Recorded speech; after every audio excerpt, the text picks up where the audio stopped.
Hi everyone, my name is Lungile Msomi. You are here with me today at the SME South Africa podcast. Joining me today is the Chief Strategy Officer for Sourcefin, Mr. Jedd Harris. Jedd, thank you so much for being with us today. Just as a start, please walk us through who you are and what Sourcefin does. Thank you so much for having us. We've got a proud relationship with SME South Africa, and we respect what you guys have done for SMMEs at large. So it's an honor being here, and we're looking forward to the summit, which is coming up soon. So I'm Jedd Harris, Chief Strategy Officer at Sourcefin. I suppose you could sum up my mission in life in one sentence. I was born to find and solve access problems. So if you look at my history, it started off in education, and I saw there was a bit of an education access gap when it came to COVID. And we created something called Disrupt Tutoring.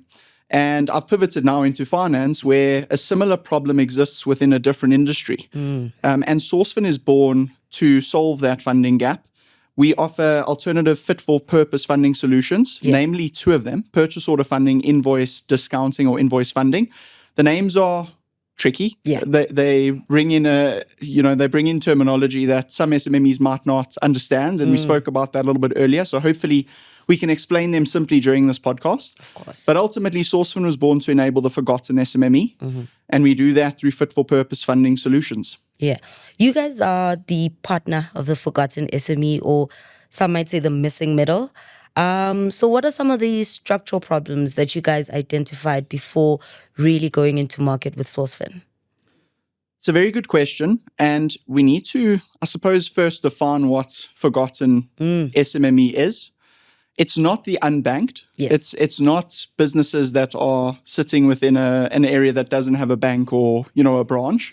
I think the banks have done a great job of distributing those services, and it's definitely not informal business that isn't registered with SIPC.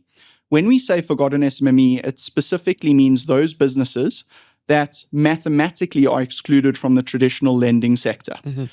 Remember, when it comes to traditional lending, it is the SMME's balance sheet, their collateral, their track record over 36 months that's considered. When we talk about forgotten SMME, we're talking about a new business, maybe first-time opportunity, first generation. They're not the third in line, a wealthy business from Santon that's been trading for 5 years plus. They're a business that have come across an opportunity, or they've been presented with an opportunity that could fundamentally change their trajectory. But the problem is the traditional funding space isn't built to support them mathematically. They would come in, they would assess their collateral, they would assess their track record, and what they would find is algorithmically they would be rejected off the bat without the conversation. Sourcefin is born to enable that SMME without putting too much emphasis on their track record, on their collateral. Of course, they're important. They answer the question, can we trust the SMME? But we put a lot more emphasis on the opportunity. We look into the future, not necessarily at the history alone. And that's how Sourcefin has structured its business model. We're looking at the deal itself, not necessarily the SMME that was awarded with that deal. And we're speaking about risk profiles here when we talk about SME financing. So how do you guys approach the risk that comes with funding smaller businesses? We've done a pretty good job. We've deployed, I think, around 3 billion rand since we were founded in 2020, 2021. And remember, we are operating in a traditionally risky sector. Banks and some of your traditional lenders are not built to assess the risk within the public sector or within a sector that has SMMEs with not a lot of evidence or track record or collateral. So, when we share that our bad debt rate over that 5-year period is less than 2%, people are very surprised because they expect it to be a lot harder. And it's not that we don't assess some of the things that a traditional lender would assess. Of course, we still look at those things, but we assess them in a different way. So ultimately or fundamentally, we are answering 3 questions. Question number 1 is, can we trust the SMME to pay us back when the time comes? So that's question number 1. Question number 2 is the good or service that underpins the deal. Is it something the SMME has proven that they can deliver on successfully? And number 3, when they deliver successfully, the person or entity that they're delivering to, do they have a balance sheet that proves that they can pay in full on time? So we're assessing across those 3 dimensions, whereas a traditional lender is typically assessing question one, but asking, can the SMME pay us back? Have they proven that without anything changing, they've got the track record or credit worthiness to pay us back? We're not so interested in the credit worthiness. Of course, we take it into account. For us, if we manage the transaction well with the SMME on the ground, what is the likelihood of that SMME getting paid? And once that SMME is paid, what is the likelihood that they pay Sourcefin back? You guys work across the entire sort of funding process for smaller businesses. And as you're saying, traditional banks will assess the credit worthiness. But no one seems to be closing that risk gap for SMEs before they apply for funding. So how does Sourcefin approach SMEs that you can see have potential to fulfill certain deliverables, but maybe the risk is a bit too high even at Sourcefin standards? So we built a model that mitigates the risk. So, when it comes to a traditional lender, what they're doing is they're giving a term loan. They're perhaps providing a term loan to an SMME, and that SMME is then given the responsibility to pay back on the 30th day of each month. But they're not necessarily assisting or supporting on the ground. When it comes to Sourcefin, right, we are obviously assessing the SMME on the ground. But what's very different to us versus some of the traditional lenders, as well as some of the alternative lenders, we don't leave the supply chain up to chance. So if you look at Sourcefin's logo, it's something I speak a lot about when I go to conferences. You'll notice that the source in Sourcefin is bold. The fin is lighter. And that's where the secret sauce of Sourcefin sits. It's in our sourcing capabilities. So when Sourcefin was born, we were born from the supply side. We weren't born from the finance side. We understand how to source. We understand how to pack trucks. We understand the logistics, the supply chain, the delivery notes, signing those off.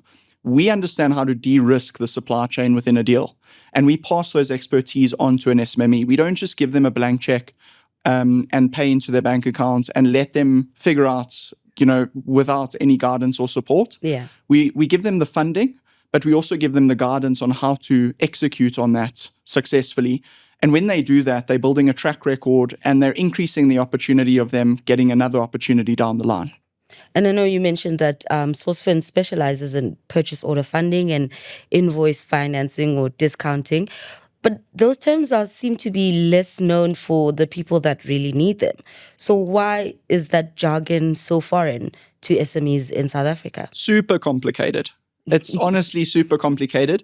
Between you and me, and now obviously on the podcast, when I joined Sourcefin, I had no idea what a purchase order was, right? And when we introduced invoice discounting, I had no idea what invoice discounting meant. It's not a easy to understand or intuitive term. So I'm not sure why we keep doing that to ourselves and to SMMEs. But these are the platforms where we can educate SMEs. When I go to conferences and I speak about these products, one of the questions I ask the SMMEs in the room is, when you need funding, what do you do? And the answer is, we go on Google. And I say, all right, what do you type into Google? And the answer is, honestly, loan for my business or grant. And I say, what happens? And, the answer you expect to is all the traditional lenders come up, they go through the process, they apply, and you and I both know what happens then. Goes through an algorithm and a risk matrix, and those SMMEs are rejected. And those rejected SMMEs think the problem is them. And the problem isn't them, and the problem isn't the traditional lender either. If you think about banks are built to look after depositors' money. So they can't take huge risks. So structurally, they can't support an SMME that's a little bit more risky than an SMME that isn't. So the problem isn't on the SMME side, the problem isn't on the bank side, the problem is on the awareness gap side. It's upstream of the actual funding. You and I both know that there's a fortune of funding out there. It's just linking the funding with the opportunities. So what an SMME, I think, could benefit from is understanding that there is a solution fit for their problem. It's a fit for purpose funding solution. So instead of the next time they need funding, they need to understand what the problem they are trying to solve with the funding. Remember, if funding isn't just a one-size-fits-all across all problems. Your problem could be, I've just won a huge order and I don't have the funding to purchase supplies to execute. You and I know that's purchase order funding or tender funding. The problem might be I was able to bootstrap, I was able to get funding from family and friends, and I was able to execute on an order. And now all of a sudden I submit an invoice and the invoice is being paid in 30, 60 days, but I have to pay suppliers up front and I just don't have the cash flow.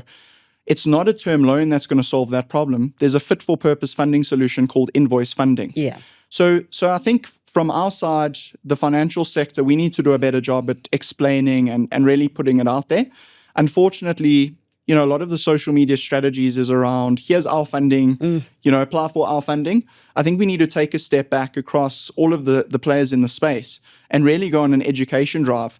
And the education drive isn't going to just benefit you, it's going to benefit all funders in the space, because when all funders know what to type into Google, purchase order funding or invoice funding, all of a sudden there's a fair game competition. They're not typing Sourcefin in, they're typing an industry segment.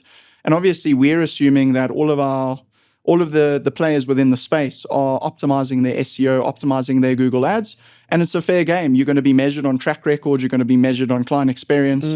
You're not just putting your name forward, you're putting the industry segment forward. Yeah. So purchase order funding is what I'd like to start seeing SMMEs type into Google. And when we earn their trust, hopefully they start typing Sourcefin in. Yeah. There's one thing you just mentioned now about how an SME will fulfill a purchase order and now they're waiting quite a while for that invoice to be paid and they have cash flow issues. That's one of the real funding gaps I'd say I've noticed, especially this year, is that SMEs fulfill these orders but don't get paid fast enough for their work. Is there a gap there that Sourcefin maybe might want to bridge, or is that maybe a system error from public sector? So surprisingly, public sector is actually faster than private sector. So the PFMA mandates government entities to pay within 30 days. Obviously, you and I both know it's not always the case. So there's always a bit of a delay.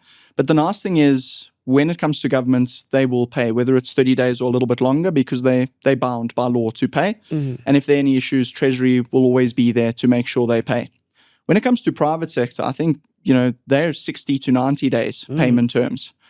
And to be honest, I honestly feel it's an administrative structural thing. If you're looking at a corporate or a public sector entity, they're working with thousands of transactions per month. And for them to pay those every single day, it starts becoming a little bit inefficient. Maybe the tech will catch up and will make it a bit easier. But if you're looking at manual finance departments, for them to be expected to pay all of those as they are received, I think it's quite onerous. So what tends to happen is they bundle them all up into a single point in the month, and then they execute a pay run at that point in the month. And that's why you've got payment terms. So I don't think it's necessarily anyone out to hamper or hold back the SMME. Yeah. I think it's fundamentally an administrative issue. And hopefully the tech will catch up one day to make it easier for finance departments to pay SMMEs a little bit quicker. We're all hoping there's a local startup building that technology right now. Exactly. Looking at Sourcefin's client base, you guys focus quite a lot on previously disadvantaged demographics, Black-owned businesses, Black women-owned businesses, youth businesses. Is this part of your strategy? Or is it more a reflection of where the funding gap is? So that consequence came before strategy. Okay, so we didn't go out to go, we are going to build a product that's going to specifically target previously disadvantaged demographics. It is such that the structure within the market, maybe the failing in the current landscape within the funding space, it affects those demographics a little bit more than the others. So, we've put together an offering, and we're grateful that it's supporting a segment of the market that needed it more than the others. But it wasn't by design. It's just a demonstration of where the market is, unfortunately. Yeah. And if, of course, we have policies like BEE that are supposed to drive that sort of transformation, what would you say in your experience is the biggest gap between what policy intends to do and what it's actually doing? It's a very good question. And I've reflected a lot on the policy of BEE. I think fundamentally it's very, very important. Fundamentally, it's the correct thing to do. Yeah. There's no hiding behind, the past of South Africa, and a lot of individuals were locked out. And that's why you're getting SMMEs that are first generational companies. They're not able to leverage uncles or parents for knowledge or funding. So it is necessary to create a market, create demand for SMMEs that might not have had the opportunity otherwise. Where the problem comes in is you've got two sides of a coin, but they're not speaking to each other. BEE tries to address the demand side. So BEE is creating demand for SMMEs that might not have had the opportunity in the past. The problem is the supply side isn't being looked after. So you've got procurement on one hand that are doing great work in mandating SMMEs that were previously disadvantaged to be awarded work. But on the other hand, you don't have the same investment or policies around the supply side. How do we enable those SMMEs that win the opportunity to be able to execute on that opportunity? So in one room, you've got the procurement team. In another room, you've got the finance team. What we really need is the two to work together, where you've got traditional lenders across the spectrum.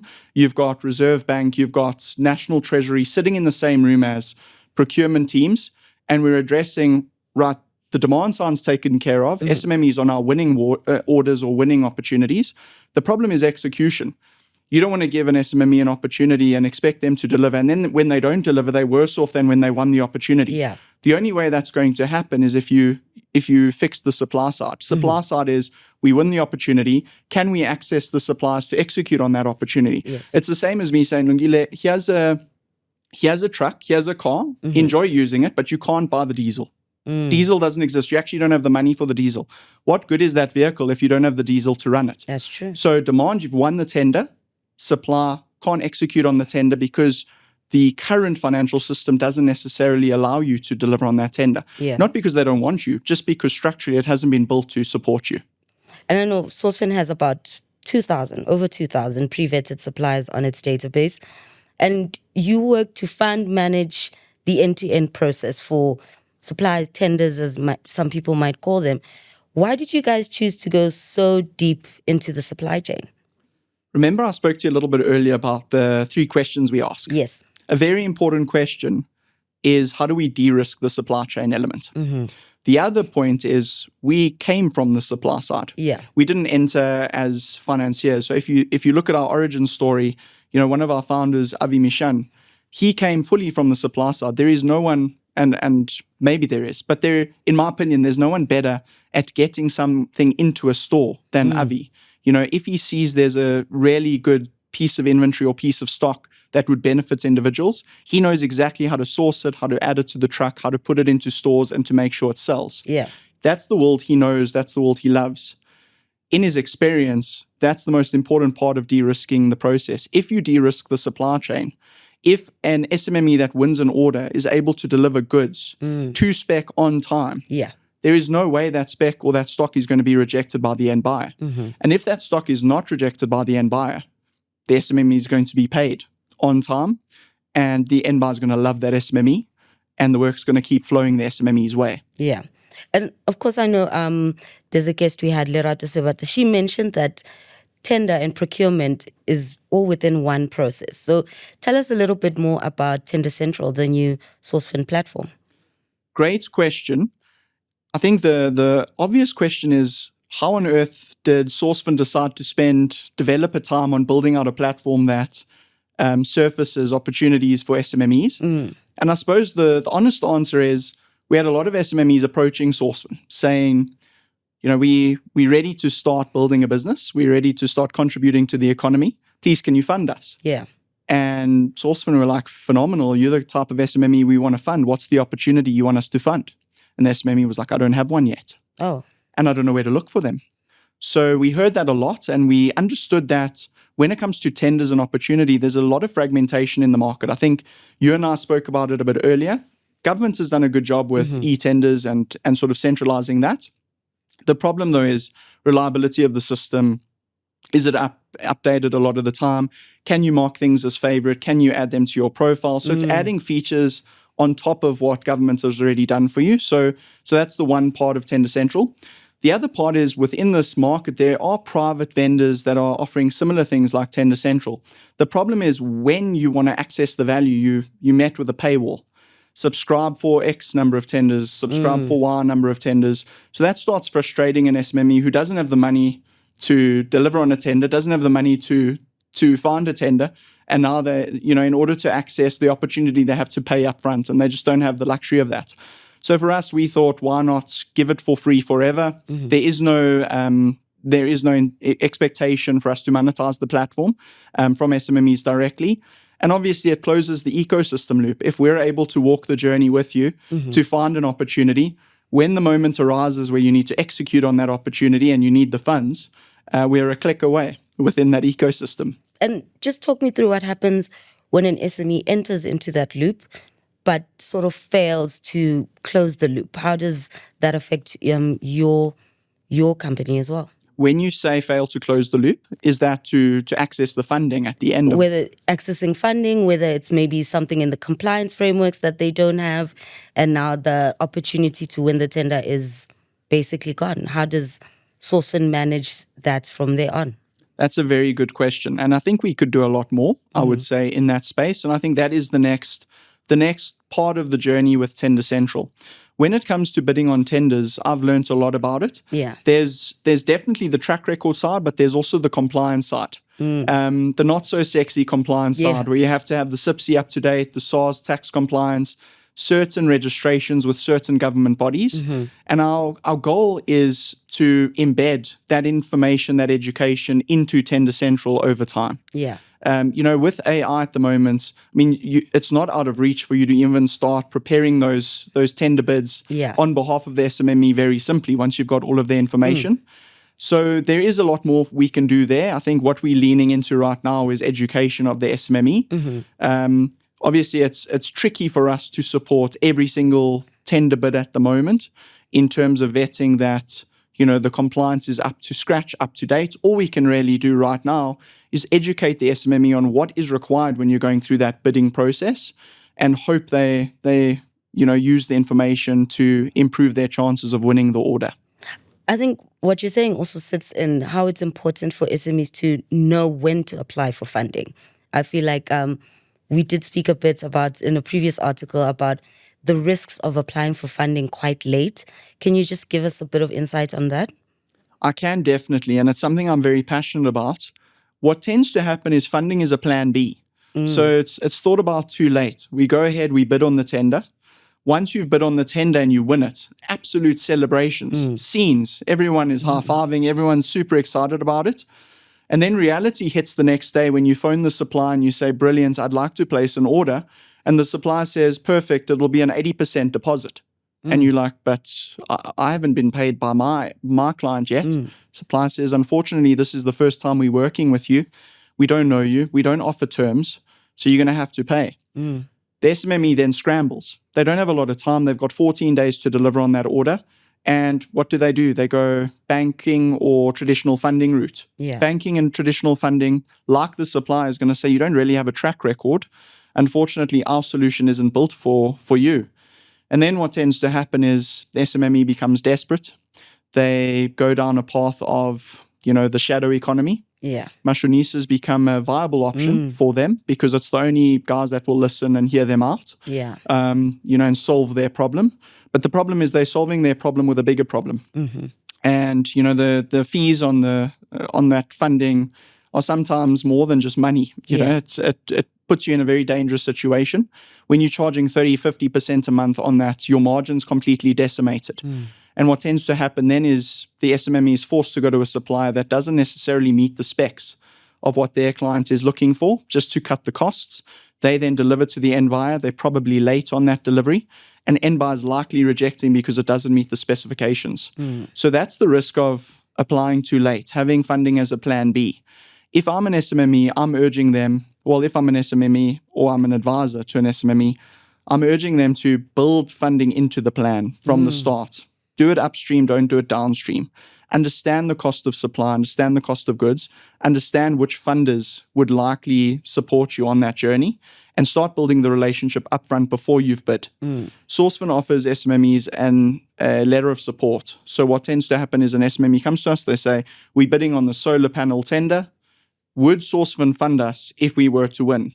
And Sourcefin says, of course, provided you answer those 3 questions, can we trust you? Is your supplier going to deliver? And will the end buyer pay you back? Of course, we'll fund that tender. And we print a document with their registration number, with their name, and they're able to add it to their bid document. Yeah. And when they win, they're not thinking twice. They're not going through the journey. They're going straight to Sourcefin. Takes the burden off of them. They're not under time pressure. They're not at risk of letting their end buyer down, being blacklisted and never winning another tender. So I wouldn't add it as a plan B. I would do it up front. And the cost of funding, add it to your margins. Build it into a cost of delivery. That way you're also protecting your margins when you ultimately need funding. Yeah. But don't mortgage your hope. And don't dip into your kids' fund to deliver on a tender. Yes. There are options that are less risky.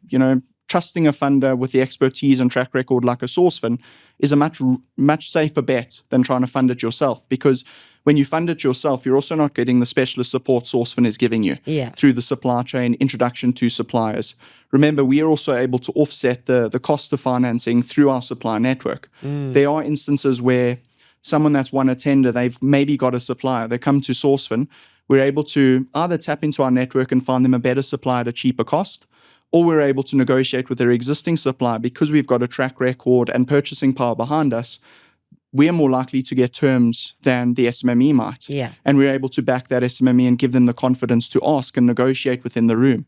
And because we're structuring on a profit share percentage basis, whatever's saved on the deal is shared with both parties. So you're actually offsetting the cost of financing. And those are the extra value adds that you're getting by going through a specialist funder than just a generic funder that gives you credit. Yeah. And is knowing all of those things part of being funding ready? Because I would assume most SMEs don't know if they are funding ready or not. It's a good question. I think I wouldn't expect an SMME to know the mechanics of how the funding system or funding infrastructure works. I think for them, it's enough to know what is needed to get funding. What is a funder? How does a funder think at a high level? And having those documents or information ready. So documents, I would mean, the SIPC doc, the CSD report if you're bidding on a public tender, your 3 months bank statements, the typical things that any funder is going to look for. Yeah. Having those ready and being able to explain them. Remember, the first question I said is, can we trust you? Yeah. Can we trust you doesn't mean you've got a squeaky clean record. Can we trust you means if there's a problem, you tell us before we find it. Yes. That's the first thing. So having that document of files ready, I think, is one element of being funding ready. And then I think the most important thing is bridging that access gap or that knowledge gap. Understanding the problem your business has and how funding is going to help you solve it. And when you understand that, you know exactly what product you're looking for. So I would expect an SMME just to know those 2 things. Yeah. What product do they need? And what do they need in order to access that product? That's it. Beyond that, that's up to us to educate them when we have the conversations. I think it's quite interesting that one of the questions you ask is, can we trust you? Because when Sourcefin received backing from Futuregrowth, you disclosed what the capital would be for, which is to enable SMMEs. Why did you guys decide to go so public with that? Well, we have values and they're on our website, and we don't just see them as a nice poster that the employees walk past every day.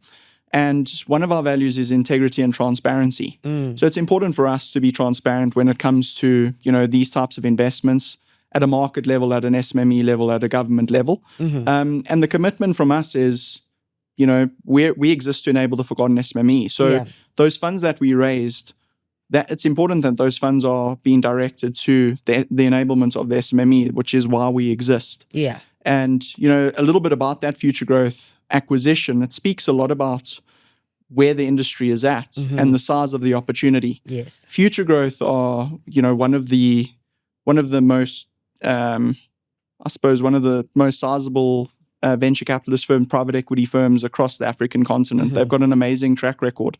And for them to invest 150 million rand into an alternative funder signals that there's an opportunity and there's a problem. Yeah. They back Sourcefin to fix or solve that problem with the opportunity. But I promise you, we weren't trusted from the get-go with Futuregrowth. They incredibly intense with the due diligence. There was not a process or system or policy document or financial statement that they didn't turn over and ask us about twice. And we're very proud to have had them back us. I mean, that's probably the biggest test we can pass, is from a private equity or venture capitalist institution. And I think it also lets the market know that everything we say and everything we do is trusted not only by our employees, our founders, our investors, but it can be trusted by the broader market, which is very exciting for us. Yeah. And I think it would be comforting for SMEs to know that it's not just them who have to go through due diligence for capital banking. So I promise you're not alone. When it comes to, I mean, that was an equity raise. So, the due diligence was probably a little bit more intense than if you're raising funding or debt. Yeah. But I mean, Sourcefin's gone through raising funding and debt. And I promise you, we're sitting in front of credit committees.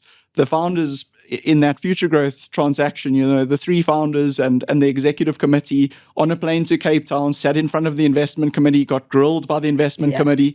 We had to stand up and really back our business. And that is what you have to do when you believe in your product, when you believe in your business. When there are tough questions, you answer them directly.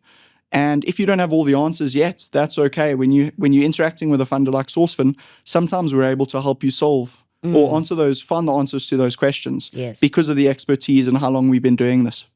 And you guys set out a goal to deploy over $1 billion in financing in a single financial year, which is quite a feat. What does that sort of scaling mean you have to get right? What are some of the vectors you just absolutely have to hit? Yeah, so I suppose the correction there is we've actually done that for 2 years. 2 years in a row. And I think it was a target at a point, but now that target is a lot more intense. We're more looking towards the 2 billion mark in a single financial year, which is exciting and puts a lot of pressure on all of us involved. But your question's very valid. When Sourcefin was born, we were assessing a few deals a month, and we were deciding whether we should deploy or not deploy. It was easy for the founders to be very much involved in every single deal that was on their table. They were able to assess who the person was, what the supply chain was like, who the end buyer was, and they were able to rarely interrogate the findings. When you are doing 100 deals a month or 150 deals a month, you don't have that luxury anymore. You don't have the founders in the room interrogating every single deal. So when you start scaling, it all comes down to your operating model. And the simplest way to explain an operating model is 3 things. It's your people, it's your process, and your systems. Yeah. So for us, we pride ourselves on our people and our culture. We've got a very intense recruitment process, and we make sure the right people join the organization. They're trained correctly, and they are all bought into the purpose of Sourcefin, which is enabling the forgotten SMME. Then when it comes to process, every single time we deploy capital, successfully or unsuccessfully, it's an opportunity for us to stress test the process and make it better. And we've had the luxury of doing it 1,000 times. Yeah. So that process, was very clunky and manual in the beginning, but fortunately through 1,000 deals, you start getting it a lot more seamless, and you start building specializations within that process.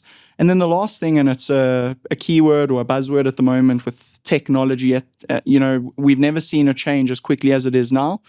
Leaning into AI, building out systems. We've got really good systems as we speak that manages every single deal that moves in and out of our business. But how can we deploy AI to make better decisions faster while improving the client's experience journey at scale? Because remember, we don't have founders being able to answer every call from every client anymore. We need to back our team to be able to do that. And that's where we're focusing now. So, I know R1 billion was a massive goal for us. 2 billion is double that. And it all comes down to operating model, people, process, systems. And just looking at the alternative lenders sector in South Africa, do you think we're seeing a lot more maturity in there, or do we need more Sourcefins? So I think there's a lot of capable alternative lenders in the market. There's obviously been a lot of narrative around the importance of SMMEs, 35% of GDP contributed by SMMEs, huge amounts of employment created by the sector, but less than 10% are able to access bank funding. So SMMEs are clearly very important. They're called the backbone of the economy. Yeah. But I think sometimes we say that so often we actually neglect the whole point of why that phrase is thrown around. So there definitely is a need for SMMEs to be supported. There definitely is a lot of players coming into the space and trying their best to enable them. I think we're at a point of, I don't think we're mature yet. It's maturing. I don't think it's mature. As you and I were speaking about before we went live, there's still an awareness problem, not just a funding problem.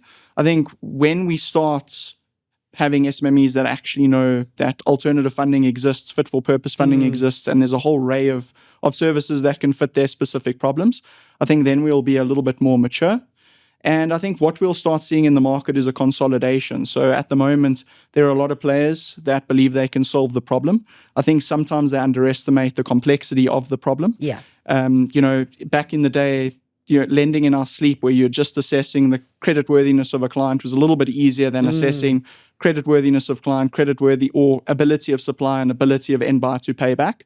In the past, and I think this is something Futuregrowth raised with us during the DD process, you guys are saying you're less than 2% bad debt rate, but your credit risk model is so much more complex than what it used to be. In the past, you would assess one element within a deal, which was the client themselves. You guys are telling us that you're assessing a client, a supplier, and a counterparty or an end buyer, and you're able to meet the same sort of bad debt percentage. So it's very complex to get it right. And I think a lot of players are entering, and a lot of players have found it tough. And it's easy to lose money. Remember, when it comes to deploying money, you're earning a lot less on money deployed than you're losing if the money is deployed. If you're deploying R1 million, you're earning a small percentage on that R1 million. But if the deal goes wrong, you're losing the full R1 million. So it's a very tough space, very complex space. Sourcefin has been able to get it right. We've got great backers, great supporters. We've built good relationships with government and entities like SME South Africa. But I do foresee a consolidation, and I even foresee the traditional and alternative funding space coming together and collaborating. At last year's SME South Africa event, I think there was a question around competition, and I was on a stage with Old Mutual SME Go, and I think the host, the facilitator, said, it's so interesting, the two of you are competitors. Yeah. And it's so interesting, the two of you are on the same stage speaking about the same problem and how you're going to address it. And I remember saying that it's going to be collaboration, not competition, that solves or bridges the funding gap. We know it's 300 billion, 350 billion. There's a number in that range, and it is going to be collaboration. And I'll never forget what the host said. I think he said something along the lines of, those at the bottom compete, those at the top collaborate. And I think that is it. There's a greater purpose. Yeah. For one entity to solve a 350 billion rand gap, nearly impossible. Not even the government can do that alone. There's more than enough opportunity for lots of us to coexist and collaborate. We just need to find the best mechanics or system for that to work. And do you think that's one of the frustrations about the funding system as it is that everyone's sort of working on their own silo, and there's not a lot of ecosystem collaboration for SMEs to thrive? I suppose so. I understand where it comes from, though. Especially since we're at the edge of something very new. Yeah, might not be new worldwide. I think globally, purchase order funding, invoice discounting, factoring, these things have been around for a very long time. I think South Africa is starting to catch up, and because it's new, people will guard their secrets a little bit more than when it becomes the norm. Yeah. So I think it's normal for us to all think our RP is more important than the next person's. But as we mature, I think we'll become a little bit more confident as brands and positioning starts. You've got the different banks. Each of the banks know their positioning statements, how they fit into the white space. We're still trying to figure that out in the alternative funding space. Yeah. Where does everyone fit in? And I think once we start figuring that out, and we start building relationships. I know we've got very good relationships with a lot of the players in our space. Josh, our CEO, regularly chats to them. Sometimes we find on a credit report that there is an inquiry from one of the players in our space that have already done a credit inquiry. Yeah. We're comfortable to phone and say, we see you also assessing. How did it turn out? Is it the same deal? How did it turn? What happened? There's also been instances where, there are blacklisted entities that maybe defrauded a player within the same space, and that player is upfront enough to mention it to the people in the space to say, watch out for this type of entity. We've got burnt. We don't want you guys to get burnt. So there is collaboration. There's good chats and conversations happening at events like SME South Africa. We're definitely not enemies. We definitely collaborators, and we're there to ultimately solve the same problem. And we're all very passionate about that problem. And hence, when you align on purpose, you can align on execution. And it'll take a bit of time, but I think we'll get there. And do you think the DFI institutions are working to sort of help close this funding gap? DFIs are very important.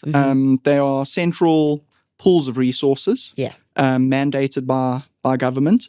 We have collaborated with a few of them, and our experience has only been positive. Whether it's in execution, I think they've got an impossible mission. They have to deploy huge amounts of money, impact funding, while applying the same due diligence as a bureaucratic traditional finance institution. So they have to move fast. They have to deploy impact funding to previously disadvantaged SMMEs who may not qualify through the traditional lens. And they're doing it at rates that are prime or, below. And then it's super hard to get that back because they don't have the capacity or the execution support for the SMME on the ground. So they've got a massive, massive task. We have collaborated with a few of them, GEP, Gauteng Enterprise Propeller. We've had amazing conversations with them. Everyone we interact with are super passionate about the problem they're trying to solve.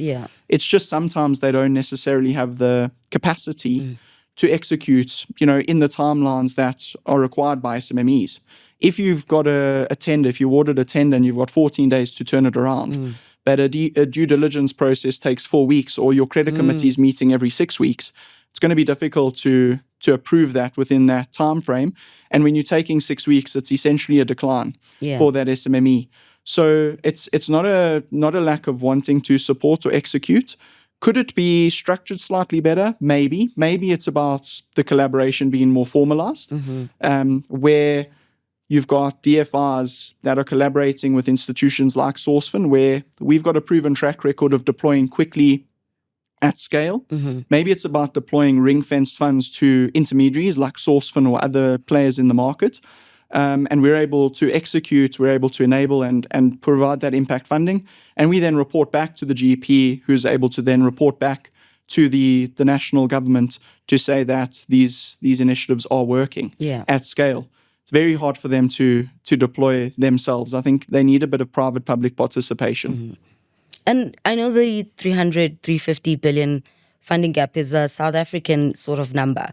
Have you guys thought about expanding into other African markets? Of course. The problem is huge.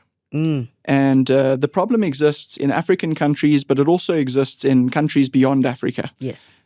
We were assessing a technology recently, and during that process, I was phoning a few entities like Sourcefin around the world.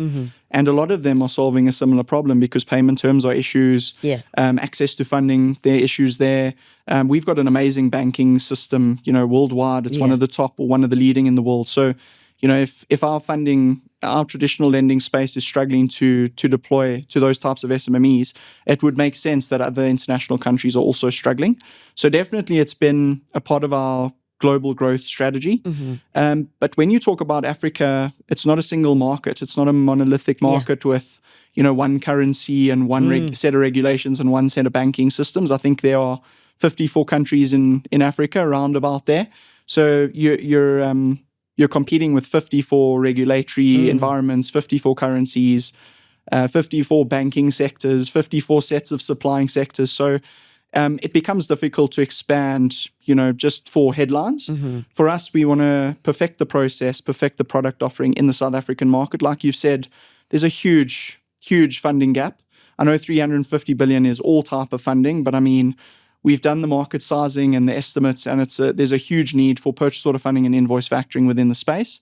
So we want to perfect that first. And then we want to be very deliberate about which African country move on to next. You know, it's considering things like language, it's considering things like currency, banking sector.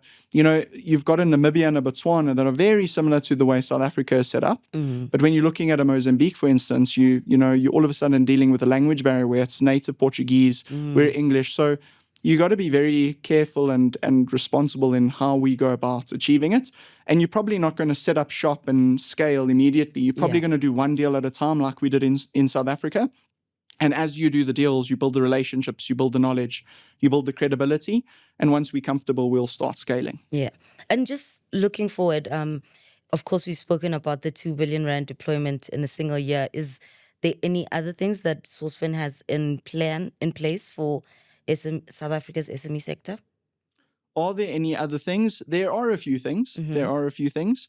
We've obviously been offering 2 products for the longest time. Yeah. I think there's a big push for us this financial year to start introducing some new products, to expand our support across the value chain.